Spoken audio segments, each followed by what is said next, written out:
Welcome back, everybody. Frank Vespi here for Maryland Racing Today, powered by the Racing Biz, theracingbiz.com, and presented by our friends at the Maryland Jockey Club. Thanks for joining us here on Maryland Racing Today. We're part of the Mid-Atlantic Racing Today family podcast, so please do like and subscribe. Joined, as I often am, by Mackenzie, Pfeiffer, John Piassek. Guys, we got some interesting stuff going on. Let's talk about the Preakness for a minute. Mack report out this week, Preakness media rights, NBC's contract ends this year. There's various parties interested, including NBC, in re-upping. But one of the things that might come out of that is another week between the Kentucky Derby and the Preakness. You in or out on that? It's interesting. I think it's, fun to hear that people are out there bidding. And, this is one of the biggest targets in the game as far as the Triple Crown goes. As far as adding a week, I think I am overall in support of it. Big fan of tradition over here. I come from a jump racing part of the world. So if that isn't tradition, I don't know what else is. And I say that because, I just think regardless of what they decide to do, it's not a bad idea to entertain. It's always important to be evolving with things and based on the feedback. Now, I'll tell you as well, I don't really have any say. I don't get a vote in this, and I don't have any inside information as to whether or not that's true. But hey, it's always nice to hear that we're considering, adjusting just based on current needs. John, what say you? I mean, I'm on the record both on your website and elsewhere as being in massive favor of changing a Triple Crown. I mean, over the past 4 years, we had the whole sovereignty situation last year. Rich Strike didn't go either. And then Mage and Mystic Dan both went for the Preakness, basically kicking and screaming. So it's been a long time since we've had a Derby winner, I guess, eagerly go to the Preakness. And it's really not healthy for the race or the sport. And I know people talk about, I don't think Belmont is going to want to move either. But the lack of even a Triple Crown bid in the past few years is going to impact Belmont sooner or later. I mean, they've been able to coast on that race over the past few years because of a novelty of it being in Saratoga. And then next year, they'll have a novelty of it being the first Belmont at the new place. But then after that, they're going to want their race to mean something too. And if nobody's ever going for the Triple Crown, their race is going to start losing a lot of its flavor as well. And even last year, they did just fine the way it was. But if there was a Triple Crown on the line, they would have made a lot more money. So I think Pimlico at this point, as we know, is exploring other options. And I think Naira's Hand is going to be forced sooner or later as well to change the entire Triple Crown schedule. I can't believe we're all agreeing on this because I've written about this myself. And the thing that I find interesting is like people go, tradition and blah, blah, blah, blah, blah. It's a tradition from 1969. I mean, it's not like this was Holy Writ passed down by Moses to the first horse racing people. And the thing is, when they created this sequencing 2 weeks, 3 weeks, that's how you handled a good horse. That was the norm. Secretariat ran in the Gotham. 2 weeks later, the Wood Memorial. 2 weeks later, the Kentucky Derby. And then 2 weeks after that, the Preakness. That's how a good horse was campaigned. Nobody campaigns a good horse that way anymore. And in fact, for most horses that do the Derby Preakness double, that will be the only time in their entire careers that they run on 2 weeks rest or anything even close to it. So, I mean, to me, I've always said sort of tradition should be a comfortable sweater, not a straitjacket. And right now we're treating it as a straitjacket. I agree with you. And to chime in on one more thing, I think, with these good horses, a lot of consideration has to be made just for commercial value, right? And it's not something that we really have a firm grasp on for a Triple Crown. Justify has been a huge success. So, if you're thinking of it from that perspective, and maybe that is something that's impacting the decision and how to manage these types, to me, I think it certainly does warrant opening the conversation a little bit.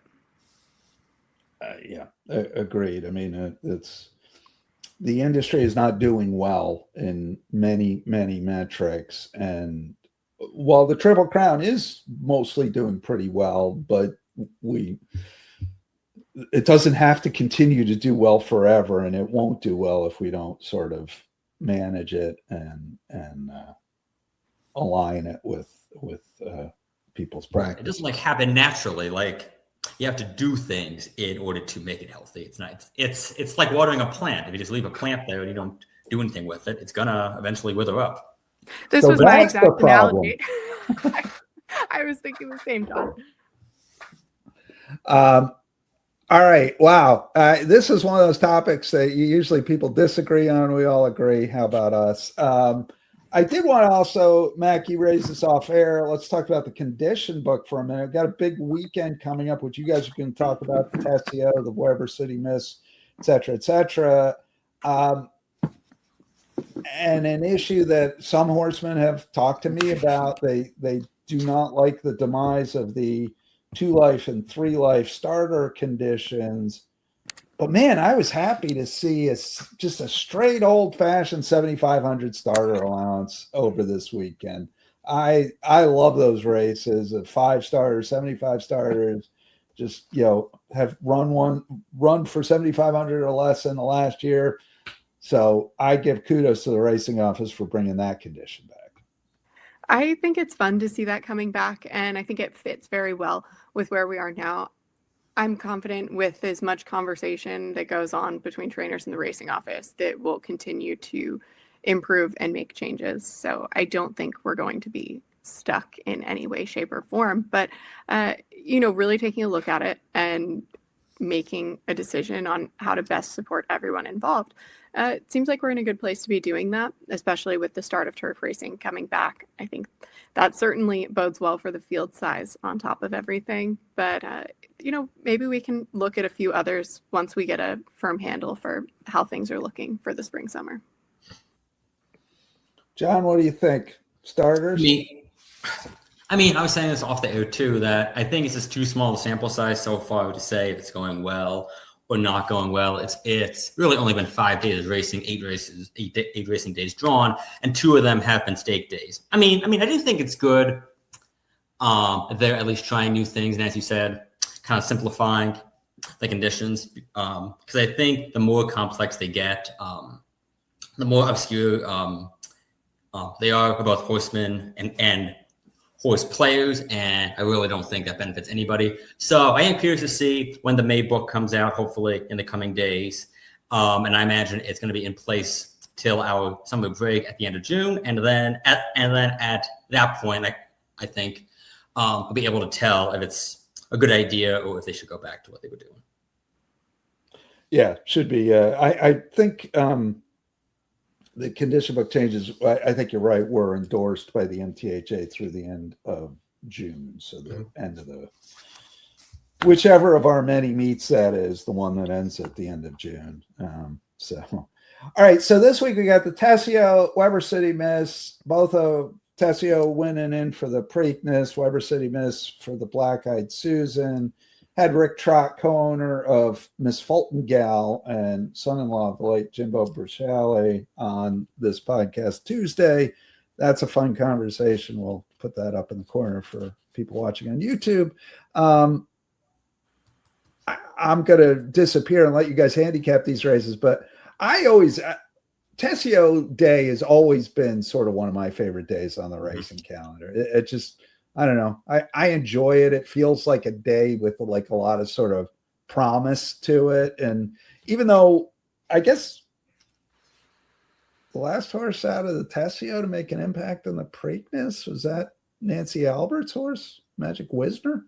I think Ichabod Crane in 2008, I think he won the Tesio and then came in third. Not that he was a threat to win because Big Brown blew him away, but I think he was the last Tesio horse who hit the board of the Preakness, if I recall. Okay. All right. Well, Magic Wisner was coming fast. Another 16th he might have got there, but anyway. That being said, Frank, you don't want to stick around and handicap with us?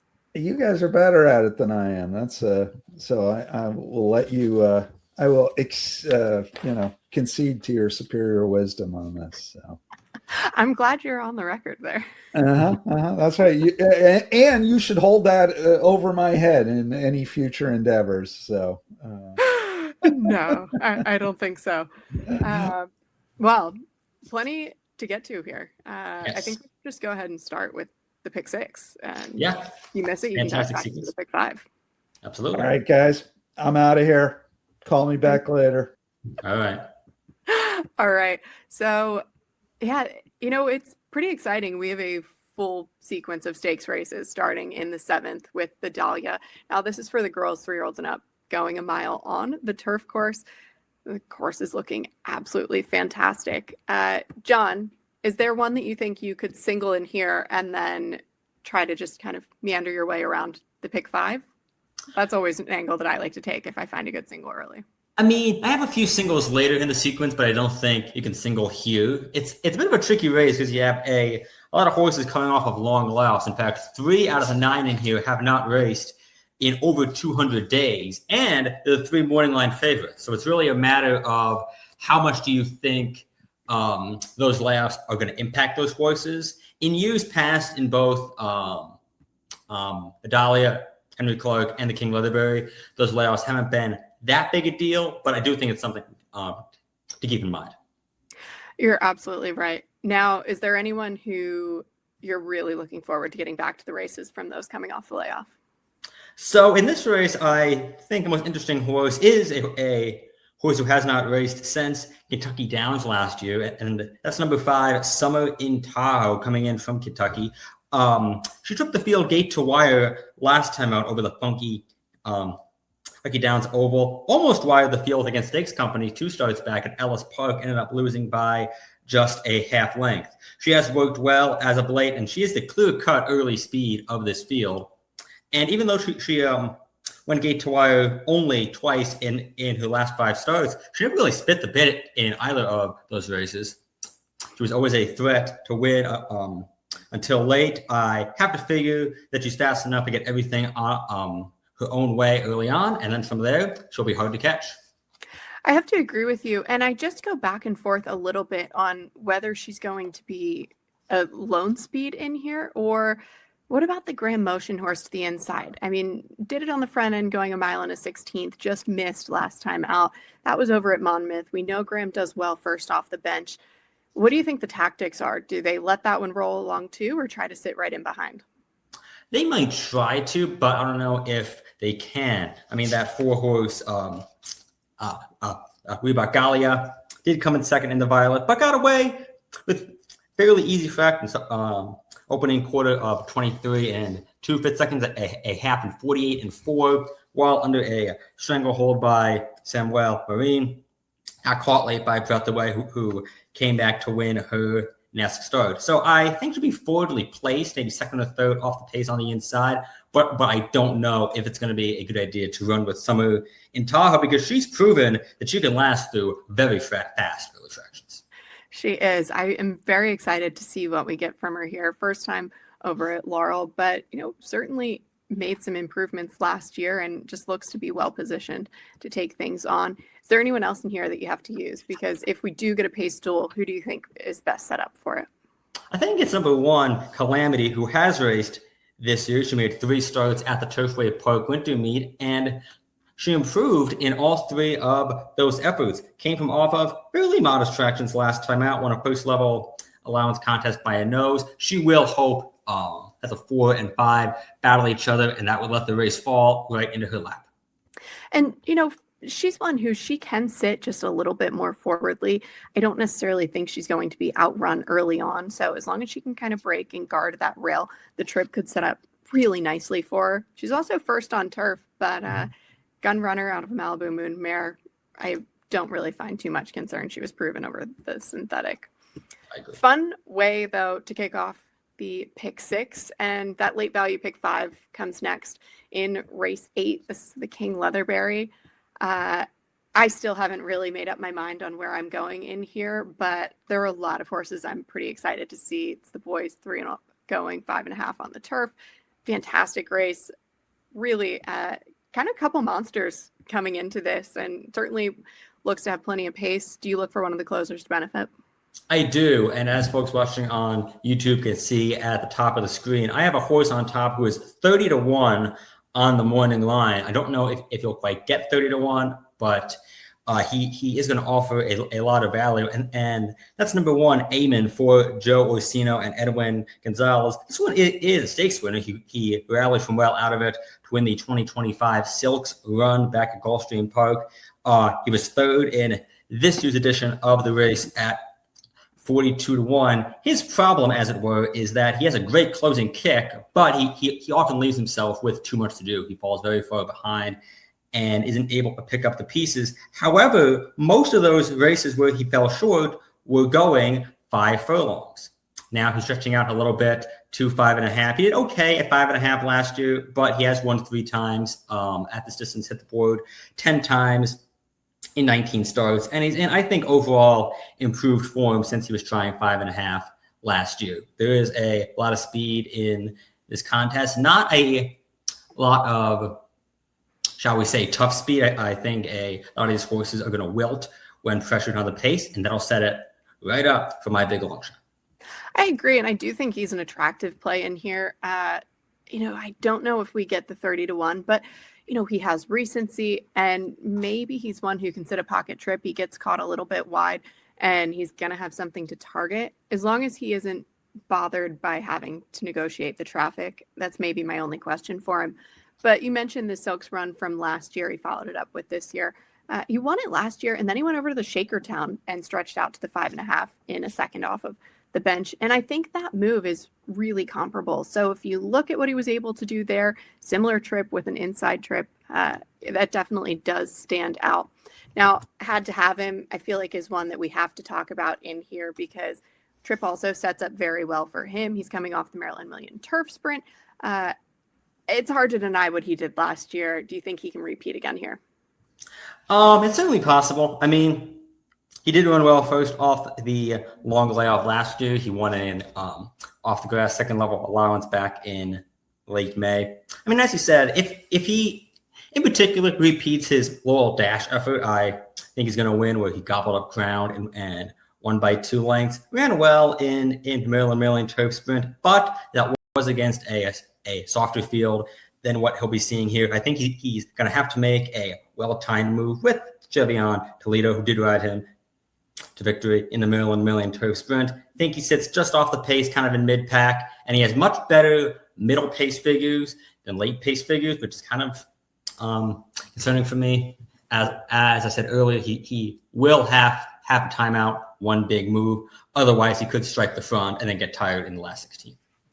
And he's not one who I really expect to see too close to the front, but I do want to point out he's one who reported gelding last year. And so when we talk about what changed and how he put together, he was kind of knocking on the door. He ran good races, but nothing that blew you away. And then last year is when we really saw him come together. So he comes back as a 5-year-old, and perhaps if you can stick around that 6-1, we'll all be saying, well, of course, it made perfect sense if he wins. And it's a huge step up here, regardless, especially coming out of a restricted company. Now, that's pretty square. Yeah, the 10 horse is one who's somewhat intriguing out here. Comes in for Peter Yurton. Not off a terribly long layoff. Last ran in February over at Fairgrounds. Certainly has a ton of speed, and that's not something we see to be lacking in this group at all. How do you see the trip setting up there?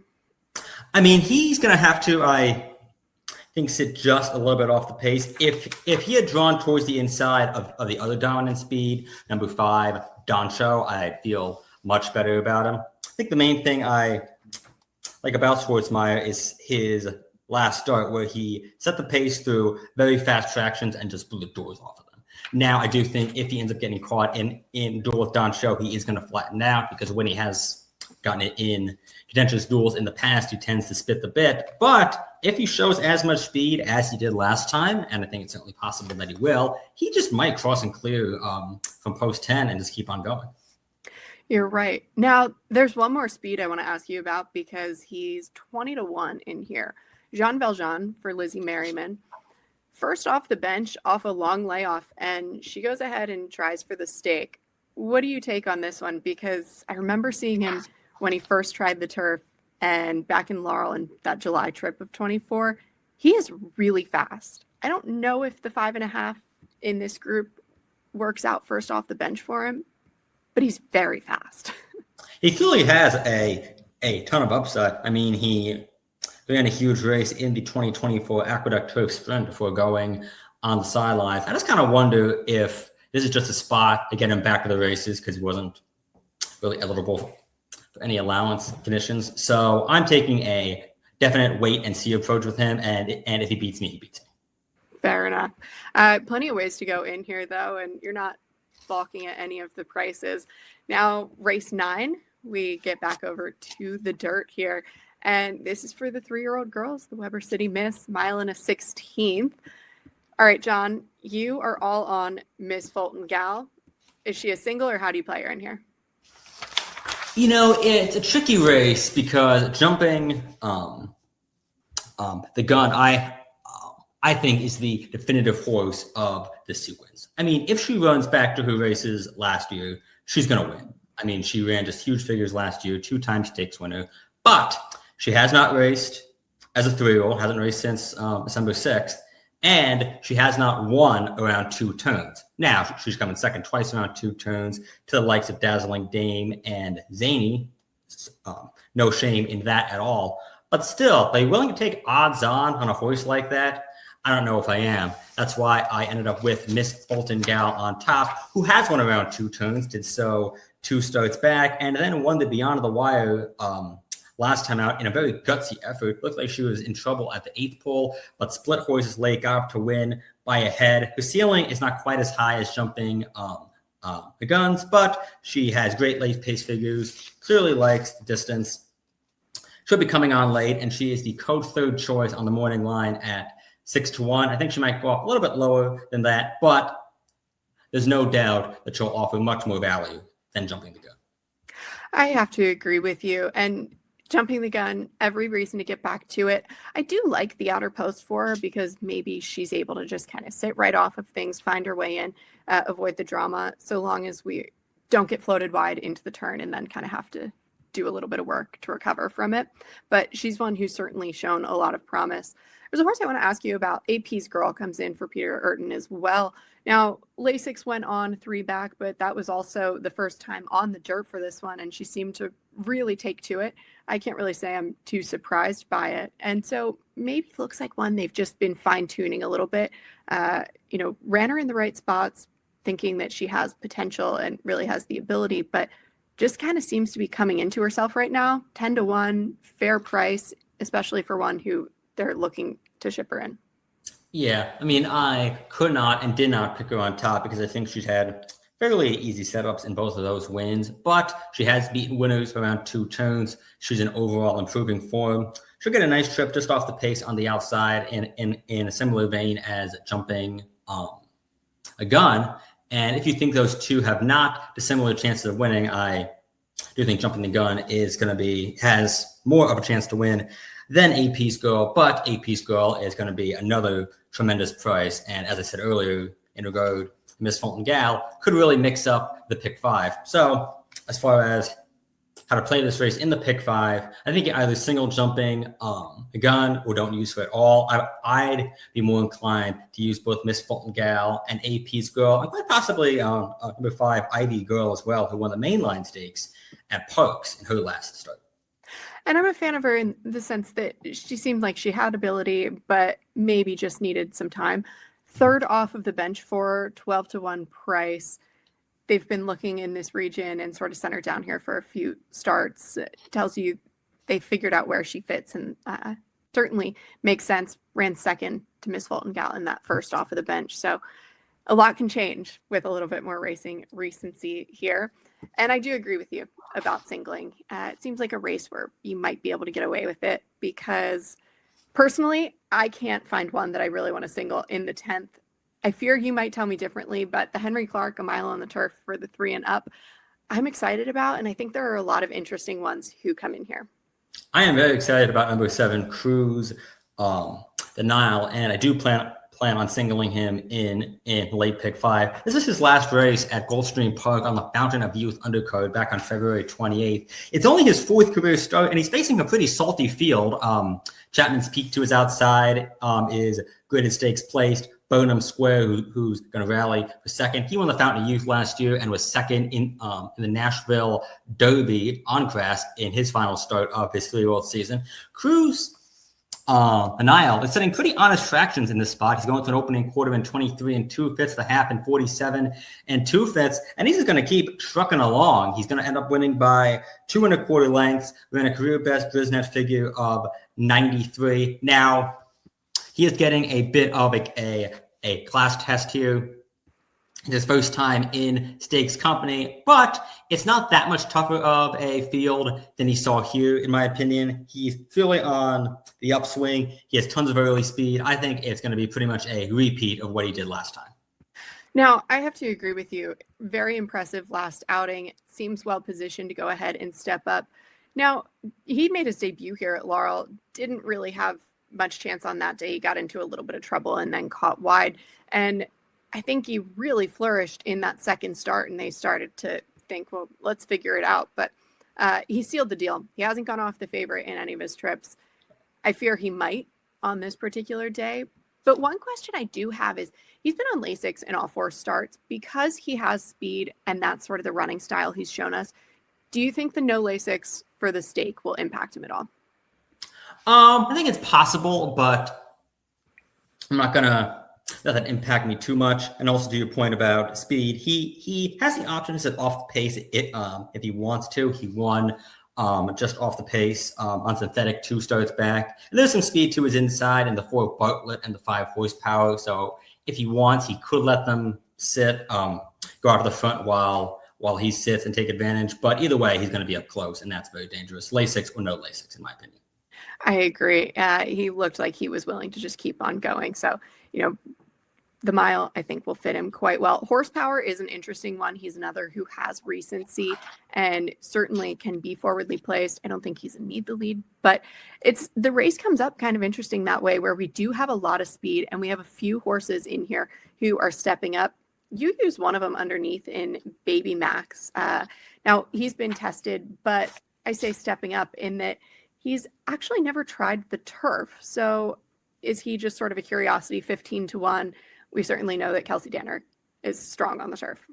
Yeah, I mean, has kind of thrown him underneath. I mean, as you said, Kelsey Danner does have good grass stats, hits at a decent 12% with horses making their first start on the lawn. And he's done well on the Turfway Park synthetic, so it's not as big a transition as it would be if he was only racing on dirt. I really liked every race that he ran at Turfway over the winter, including a second place effort in the Dust Commander 2 starts back. And he will take full advantage if the pace melts down. He's a must use, at least underneath. And if you're spreading in the pick 5, possibly playing B or C tickets, or if you're playing the Preakness Preview Handicapping contest and you want a long shot towards the end, could do a lot worse than Baby Max.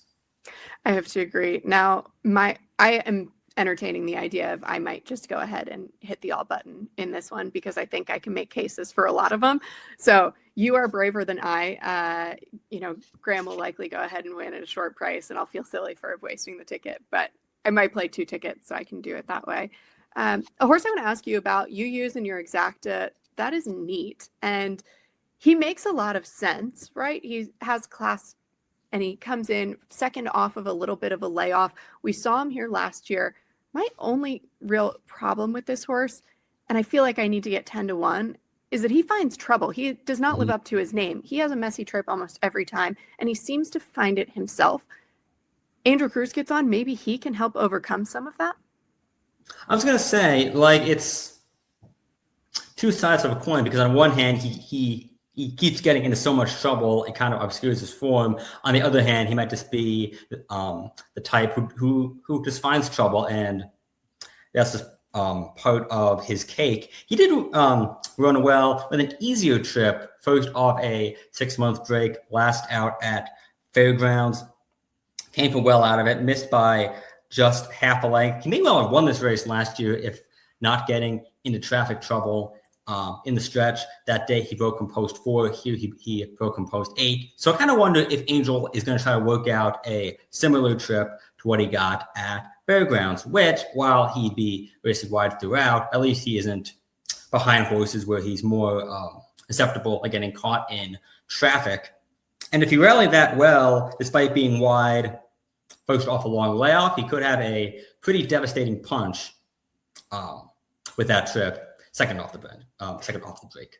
I have to agree with you. Now, the question becomes price. What price are you willing to take on the horse?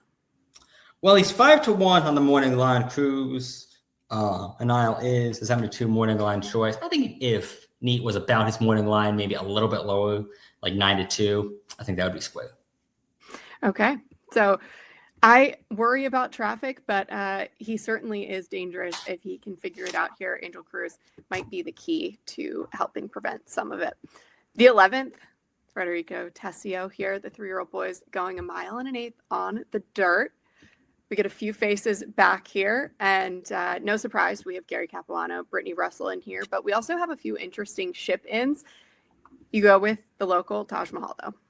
Yes, I was excited about him going into the Wood Memorial because Brittany had talked about possibly sending him there. Unfortunately, he did miss a little bit of time. He did not have a workout in between March 15th and April 4th, and that unfortunately knocked him out of Wood consideration. But he has worked twice since then. He worked on Wood Day, went a bull at 5 furlongs in a minute flat, then went 5 furlongs in another bullet time of 1:01 2/5 last Saturday. This is his last start in the Miracle Wood back on February 21st, which we talked about on the podcast before. This was just a tremendous effort in just his second career start. First off, just a 15-day layoff. Let's Go Lando to his outside. Looks like he's ready to blow by him in the stretch, but Taj Mahal just will not let him by. They duel all the way down the lane. Taj Mahal won by a neck. Just an incredibly gritty effort for a horse so light on experience. Let's Go Lando validated that form somewhat when he came back to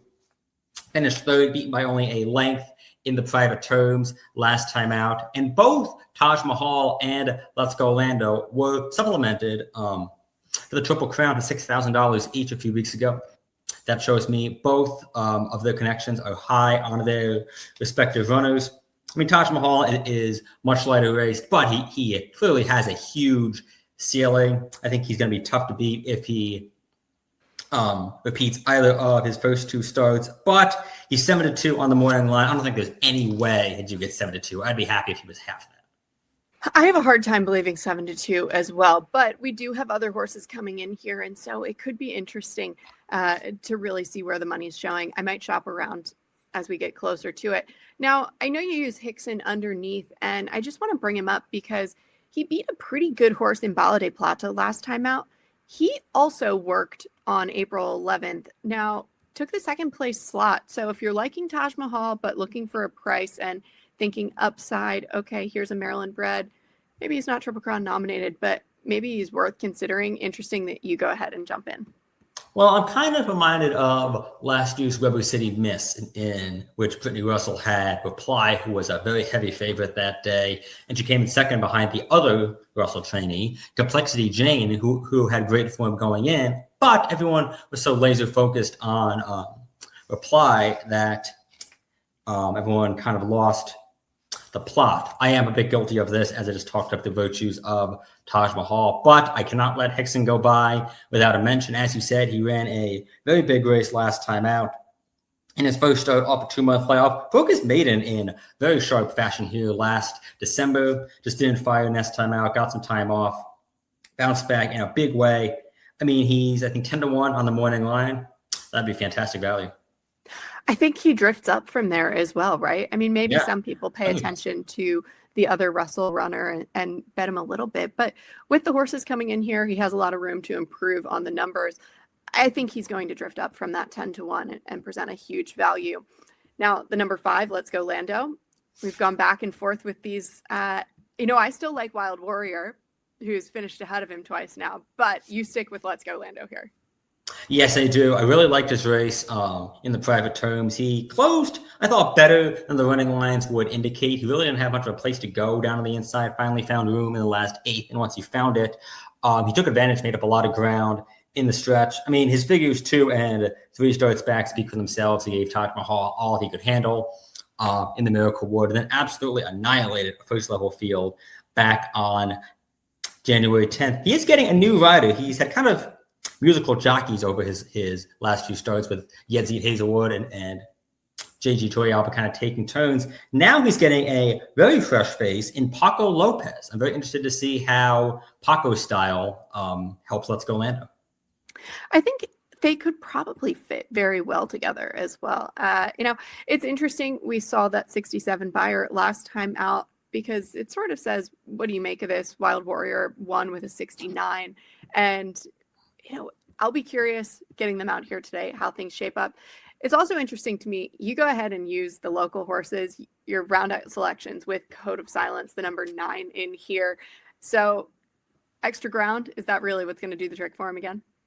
Well, I think I've heard Frank extol his virtues enough times to make me a believer in him. And I did genuinely like his last race in the private terms. I mean, he just has that steady, grinding, closing style that I don't think it'll be good enough to win. But if you're playing a trifecta or something and he's, 10-1, which I think could happen, I think you have to use him. I have to agree. He's one who I think you're going to get a very fair price on. A couple of shippers as well. Anyone who you want to mention or highlight that you're a little worried about? Well, number 2, Volendam, is, I think, the morning line favorite, actually. He's 3-1, but he is a prime example of the old Harvey Pack adage, don't bet a favorite doing something they've never done before. He's never gone beyond 6 furlongs. He's never faced winners, and he's never gone around 2 turns. He broke his maiden on the Jeff Ruby undercard. A very professional effort. He won by 2 lengths, ran a Brisnet figure of 89, but that's all he's done. I mean, at least Taj Mahal, while he has not been around 2 turns, he's at least beaten Stakes Company and has gone a 1-turn mile. This horse has done nothing of the sort. He's worked okay since then. He put in 2 5-furlong workouts at Churchill. Not of them with anything to write home about. I mean, I don't think he'll be the favorite, but I think he's going to get overbet because he's a Kentucky horse. And, the folks over at Resolute Racing love to send it in, but I think he's going to create a lot of extra value on the other horses just because he's going to soak up a lot of cash that he does not deserve. I agree. That and Lasix comes off here. He's also one who we only have that lone start, but next outing, the second place finisher came back at Keeneland in maiden special weight, going 7 furlongs, ran a 36 buyer on that day, finishing 5th. Third place finisher came back at Keeneland as well in a maiden special, but that was on the turf with a 63 buyer. So I don't feel like you're really getting a fair comparison on that one. Interesting to see though, fun race. These horses really have been knocking heads. We'll find out who really does want that 1 1/8 distance and kind of get those answers we've been swirling around throughout the winter. We wrap things up though on the turf. Great way to end the sequence with a 5.5 turf sprint here for the girls 3 and up. It's a claiming 30. Everyone 2 in life, and you go with the number 4. Chit chat, something we like to do here, talking about horses. I love betting on horses in these kind of races who have not lost at this level before. In the case of both Chit Chat, and my second pick, number 6, What Are We Doing? Neither of them have ever lost for non-winners of 2 tag. Chit Chat broke and maiden, going 5 furlongs on grass 2 starts ago at Gulfstream Park. Had a terrible break against first level company on the synthetic last time out and never stood much of a chance. Gets a drop in class here for Mike Trombetta and Jorge Ruiz, who, it's no secret, do very well together on this grass course. So I think she'll be tough. What Are We Doing? Froka Maiden on the lead last time out at Charlestown. Almost wired them to 2 starts back, lost to a favorite of ours, Rerun Table, and was well thought enough to actually be shipped up to Saratoga last year, where she came in second in a maiden claiming race, albeit beaten by 14 lengths, but nonetheless, she has a lot of speed. I know she's never been on grass, but in these kind of cheap fields, I think speed rules the day a lot of the time. So she might hit the front and just keep going, even if she'd rather be on dirt than grass. Well, and interestingly enough, now we talk about that Saratoga effort, and the winner, one more fraud, came back and won the Sapling next out. We haven't seen her since, but a very nice maker filly. So certainly warrants consideration, and I'm willing to forgive that effort, especially in just her third start after shipping up there as well. Second start off the bench, speed could just kind of get away with things. Now use the number 9 in here, Ballykeefe. And this one has some racing experience. I liked that effort last time out, stepping up in company. Tap into Grace, a horse who was pretty impressive, I thought, in that trip as well. Getting back to the 5.5 first off the bench, 5-1 should hold true. I think so. She also has not lost for a tag against winners. Broke her maiden on the lead at Delaware Park last summer. As you mentioned, ran a big race at 94-1 against First Level Company in her 2-year-old. Finale has not raced since then. My top 2 picks have at least raced this year, so I give them a bit of an edge on that front. But there's no doubt Ballykeefe has a high ceiling and definitely merits respect, especially because if they're still alive in late pick 5 going into this leg, you don't want to look at who you're alive to and be like, oh my God, I wish I had thrown it. Exactly. I'm always curious who I want to be alive to at the end of the day. I think that's the best question to ask yourself when you round out that ticket. So very fun sequence here for both the pick 5, the pick 6, doubles, triples, pick 4. You get to play it all, and great day of handicapping with that challenge on Saturday. 100%. I mean, it's a $500 buy-in, $250 in the prize pool, $250 in your contest bankroll. It was a huge hit last year. I imagine another big turnout this year. And as Frank said, this is one of the best cards in Maryland every year. This year is no exception. It's the end of the long and winding road of 3-year-old stakes, both on the girls and boys side, and I am super excited. I have to agree with you. A lot of questions will be answered, and we'll see if Frank has any that we've left unanswered here when he gets back. Hey, you guys are still here. How about that? Believe it or not. So why is your dog barking, Mac? I wasn't sure. Actually, I'm pretty sure it's the Amazon delivery with his food, to be honest. It's like he's got a second sense about this stuff, huh? Yes, I'm pretty sure he knew that was for him. And as you can imagine, he's starving. Yeah, no, I'm sure you haven't fed him in days, of course. Yeah. That's dogs for you. I'm excited to see, you guys talked about this horse a little bit. I'm excited to see Jumping the Gun back. I was at a couple of her races as a 2-year-old.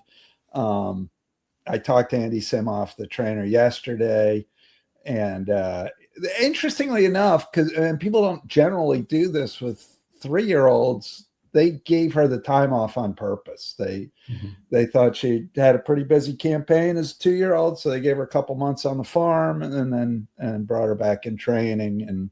And he's excited, although she is drawn, I think, in the 8 hole and I'm on 16th at Laurel. That's tough position to navigate because you're on top of the turn really quickly. So the jockey better figure out what he wants to do right away and get there. But I am looking forward to seeing her. And you mentioned this. I mean, the horses that beat her, Zany was just the beaten favorite in the Ashland. It was 3-5 in the Ashland. And then Dazzling Dame has gone on to do good things. And I haven't talked to Brittany. I don't know if either of you guys has, but Dazzling Dame is, I guess she's just on the outside looking in for the Kentucky Oaks. She's, I think, 17th in the preference list. So we'll see what happens there, but definitely looking forward to it. I hope you guys cash some tickets. Likewise. Hope everyone listening does. Yeah, that'd be nice. Even better. It would be nice. Should be some money in the pool Saturday. They, I think they did like 5 million last year on this day, 4 or 5 million. So, as I said, having that contest is going to help because those, I think, definitely juiced the pools last year, and with that big buy-in, this year is going to be no exception. Well, and the other thing that helps, I mean, like, you know, the stakes leading up to these have kept drawing, you know, 5, 6 horses. The 2 dirt stakes have big fields, and then the turf stakes always have big fields. But the 2 dirt stakes, if they hold together, they have 10 each. 9 in the Weber City Miss, 10 in the Tesio. So both good sized fields. Yeah. So if those races hold together, they should get some action. Well, all right, guys. Thank you very much. Appreciate it. Thank you. Appreciate your insights. Everybody, thanks for watching, listening, whatever. This has been Maryland Racing Today, powered by the Racing Biz, theracingbiz.com, presented by the Maryland Jockey Club. We'll be back at it Tuesday, and we'll see what happens this weekend then. We'll talk about it then, and then following up probably Thursday with some handicapping and news and whatever. So anyway, thanks for joining. Like and subscribe, YouTube, Spotify, Podbean, Apple Podcasts, wherever you get your podcasts. We appreciate it very much. Mac, John, thanks. Talk to you soon. Thank you. Thank you.